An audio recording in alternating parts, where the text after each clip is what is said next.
It's been a tough year for Mercedes.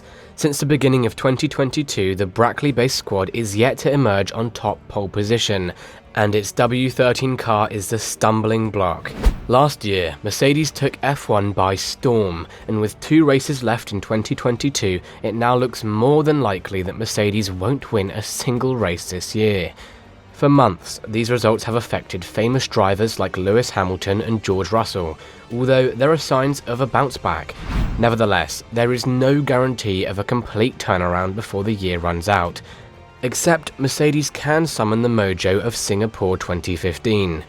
Even then though, the miracle didn't come until the next year in Marina Bay. While the squad is banking on coming back with a bang, Mercedes-AMG Petronas F1 team CEO Toto Wolff believes one decision is behind Mercedes' subpar run. Welcome to our YouTube channel, and in today's episode we'll be talking about how Wolff explained the decision Mercedes took last October that has defined its performance in Formula 1 this year. Make sure you like, subscribe and turn on post notifications so you can experience our future content. Let's delve right in. But here comes Sebastian Vettel! Through goes Hamilton! Max Verstappen wins a Formula 1 Grand Prix! Mercedes F1 team CEO Toto Wolff has come out to say one decision has caused their bad turn of luck in 2022.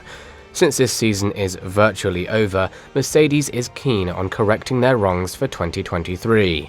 Amid these woes, Mercedes has remained calm and positive. Now, there is optimism in their camp to put this year's lackluster performance behind them. The first step in the process was finding what was wrong. Mercedes' biggest challenge was finding the problem with their 2022 W13 car, and now they can lay a finger on it. Toto Wolff tells Sky Sports F1, "We can almost track it back to a single decision last October. This single decision was a car concept that has failed to bear any fruit." New regulations ushered in the 2022 season to include changes to enhance close racing and overtaking. A key entrant is the ground effect aerodynamics, which was banned in 1983. The ground effect is a concept used to keep racing cars glued to the tracks, which facilitates competition. However, high cornering speeds and porpoising quickly made ground effect a thrashed idea. Now, incorporating this radical concept has cost Mercedes dearly, because while everything seemed perfect in simulation, reality is a different story. The team's W13 design has lagged behind Red Bull's RB18 and Ferrari's F175, and this inability to catch up may hand Mercedes its first winless season since 2011. The car's biggest problem is porpoising, a tendency for it to bounce, and it took more than a couple of races for technical director Mike Elliott to get to the root of the matter. Yet that crosses only one out of a list of worries. The W13 is unable to churn out steady performance and struggles to get heat to its tyres when it's needed the most, to get over the line. Yet Toto Wolff was pressured to spill the beans. He pointed to the car's floor and ride height, saying, "We thought we could run on the deck, but you can't. So it's little hamster steps, and as long as the trajectory is going up, even with little backlashes, I think we're on a good path." After Lewis Hamilton's second place finishes at the United States and Mexico, Mercedes trackside engineering director Andrew Chauvelin threw more light on Wolff's comments. "What I can imagine he is talking about is, we've been doing a lot of experiments and trying things at race weekends in order to learn and to refine our development direction going forward.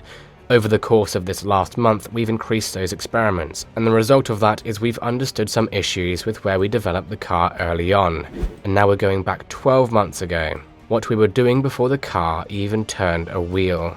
Mike Elliott also corroborates Wolff's claim on F1's Beyond the Tracks podcast.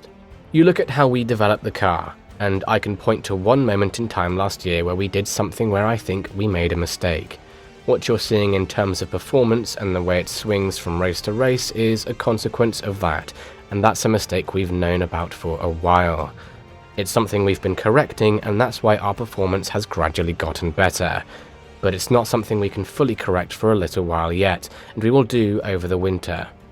Without these executives putting the truth in plain sight, we can say the W13's flaw is the culprit. Then it begs the question, how did other racing teams escape the downsides of ground effect?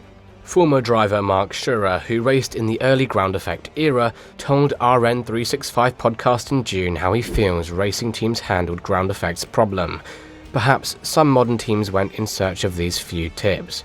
Schurer, who raced for Ensign, ATS, Theodore, Arrows and Brabham, said, "I remember the porpoising, and it was sometimes so bad that we had to lift off the straights because the cars started to jump, with the front wheels taking off from the ground. It was porpoising in a really big way, and the engineers had to work on that. There were two different ways. One is to take the pressure away from under the car, because when the car sucks down, the air stalls, and then it jumps up, and so they had to release the air. So we had these moving skirts, and you could drill some holes into them, and some teams tried with different holes. One important step was also to make the suspension stiffer. I remember even William once tried with no suspension, or just the suspension completely stiff, which didn't work when you hit the curb, but it solved the problem of porpoising." While Wolff reflects on Mercedes' better results now, he stresses the reason not to take the losses personally. Thinking about, was the learning process at the speed it could have been?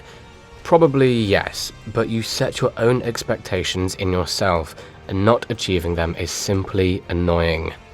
But it's important to not have a sense of entitlement. We don't have that in the team. Fundamentally, it is a professional situation. It is not a personal situation. No doubt a collective spirit has helped the team forge ahead, even with serial winner Lewis Hamilton not meeting expectations. The Silver Arrows principal likens Hamilton to Tom Brady, and believes the Brit can race till his 40s. Just last week, Hamilton, 37, said he intends to sign a multi-year contract to stay at Mercedes beyond the 2023 season.